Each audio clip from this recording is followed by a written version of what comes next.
নমস্কার, আমি আমার ছাদ বাগানে এসেছি আপনাদের সঙ্গে কিছু টিপস শেয়ার করব।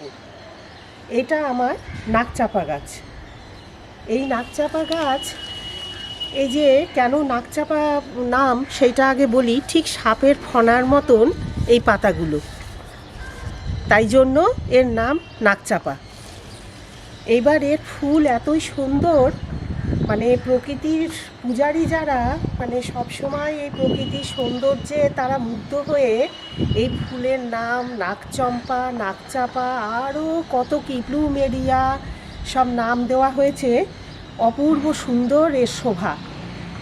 এর সিজন হচ্ছে এই বসন্তকাল। তো ফেব্রুয়ারির 15 তারিখের পর থেকেই বসন্তকাল পড়ে যাবে, শীত চলে গেল। মার্চের শেষে এপ্রিল থেকে শুরু হয় এর সিজন। এই যে লম্বা লম্বা স্টিক দেখা যাচ্ছে, স্টিক বেরোবে এরকম, গাছটা এরকম বড় হবে। এই যে এরকম স্টিক বেরিয়েছে, এর মাথায় এইরকম কুঁড়িতে ভর্তি হয়ে যাবে, সাদা আর সাদা। এত সুন্দরের শোভা, মানে না দেখলে বিশ্বাস করতে পারবেন না, এতই সুন্দর। তা এবার মায়া দয়া ত্যাগ করে আমি এসছি আপনাদের দেখাবো এর প্রুনিং করার সময়। এর প্রুনিং মানে ডালগুলো একটু ছেটে দিলে আবার এই যখন সিজন ফুল দেওয়ার, তখন এর আবার নতুন করে পাতা স্টিক নতুন করে বেরোবে। সিজন শেষ, এখন ডরমেন্সিতে চলে গেছে, পাতা ঝরে পড়ছে। এবার খাবার কিন্তু আমি নিয়মিত দিয়ে গেছি। প্রুনিং করার আগে খাবার দিতে হবে, যেমন পাতলা করে আজকে আমি সকালবেলায় সর্ষের খোল দিয়েছি। খাবার দেওয়ার পর এইবার কাটাই ছাঁটাই করব। একটা কাঁচি নিয়ে এসছি। এইবার এই যে মোটা ডালগুলো আমি কেটে দিচ্ছি। বড়ই মায়া হচ্ছে, কিন্তু কিছু করার নেই। এই যে এইভাবে কেটে ফেলে দেবো। এই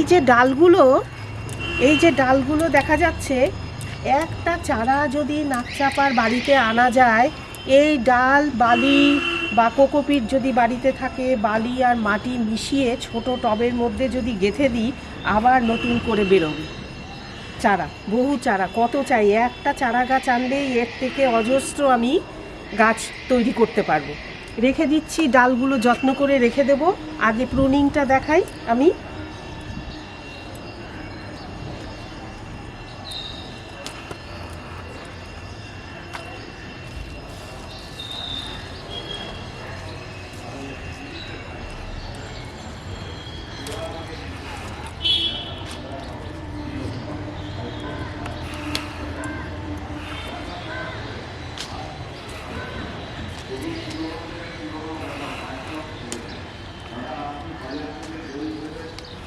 এই যে পাতায় এমনিই ঝরে পড়ে যাচ্ছে সব হাত দিয়ে, যেহেতু সিজন শেষ।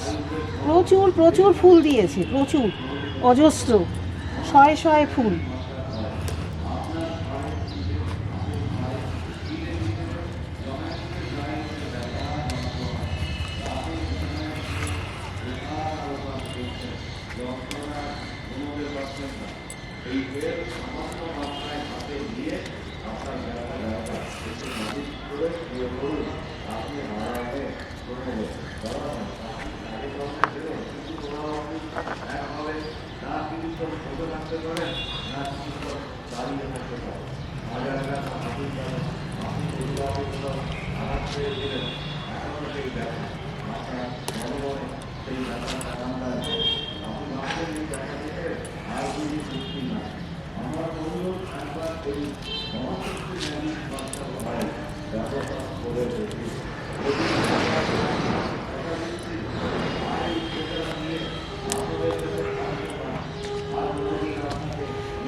এই পাতাগুলো নিজে থেকেই পড়ে যাবে হলদে হয়ে। কিছু পাতা আমি ফেলে দিলাম। আর এই যে গাছের গোড়ায় পাতাগুলো পড়েছে, এগুলো শুকিয়ে শুকিয়ে, এখন তো গরম আসছে, মার্চের শেষের থেকে শুরু হয়ে যাবে গরমকাল, মালচিংয়ের কাজ করবে। এই যে শুকিয়ে গেছে না, অতিরিক্ত যদি আমি জল দিয়ে ফেলি, সেই জল ধরে রাখবে। অতিরিক্ত সূর্যের তাপ সে করে ঢুকতে দেবে না, এই যে মালচিং দেওয়ার ফল। মোটামুটি আমার হলো। এইবার যে প্রুনিং করার জায়গাগুলো আমাকে একটু প্রোটেকশান দিতে হবে। রান্নাঘর থেকে হলুদ গুঁড়ো নিয়ে এসেছি, অ্যান্টিফাঙ্গাস এবং পেস্টিসাইডও, পিঁপড়ে পোকা মাকড় সব আটকায়। এইটা আমি জল দিয়ে গুলে একটা পেস্ট তৈরি করে নিয়ে আসছি। ঈশ্বরের যে কত করুণা, এই যে সাদা আঠালো মতো আমি প্রুনিং করার পর যেগুলো বেরোচ্ছে, এইগুলোই কিন্তু গাছের প্রোটেকশান করবে। মানে পোকা মাকড় মানে সহজে আসতে পারবে না। মানে সাদা মাছি, তারপরে মিলিবাগ, অনেক রকম গাছের পোকা হয়। তো এগুলো গাছ যাদের আছে তাদের তৈরি করতে করতে এগুলো অভিজ্ঞতা হয়ে যায়।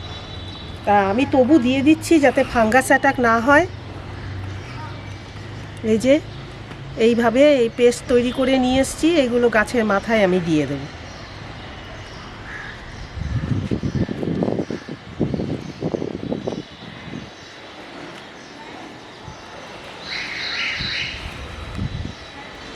ছোট্ট চারা গাছ এনেই কিন্তু আশা করলে চলবে না কবে ফুল দেবে, তাকে একটু বড় হতে দিতে হবে।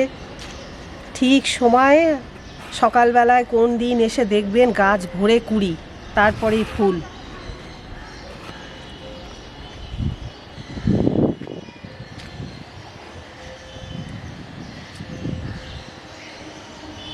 সাধারণত গরমকাল থেকে শুরু হয় এর সিজন, মানে এপ্রিল মাস থেকে ফুল দেওয়া শুরু হয়। April, May, June, July, August, September, October পর্যন্ত ফুলের সিজন। কিন্তু আমার এই গাছটা এই গত জানুয়ারি মাস পর্যন্ত ফুল দিয়ে গেছে, যার জন্য আমি প্রুনিং করতে পারিনি। এখন তো ফেব্রুয়ারির কেবল 2 তারিখ, প্রথম সপ্তাহ। এই ফুলের সিজন শেষ হয়ে যাওয়ার পর এত দিন শীতকালে কিন্তু ফুল হয় না। গ্রীষ্ম, বর্ষা, শরৎ, হেমন্ত এই পর্যন্ত ফুল হয়। আবার এপ্রিল মাস থেকে শুরু হবে ফুল দেওয়া।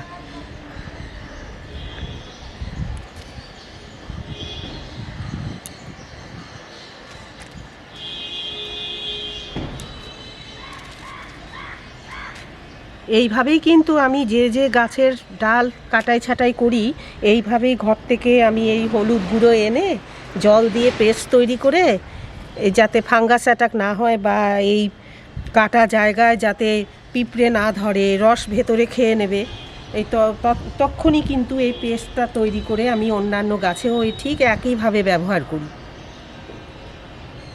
তাহলে আজকে আমার দেখানো এই পর্যন্তই। অন্যদিন আবার কোনো নতুন টিপস নিয়ে আপনাদের সামনে হাজির হব। নমস্কার, ধন্যবাদ।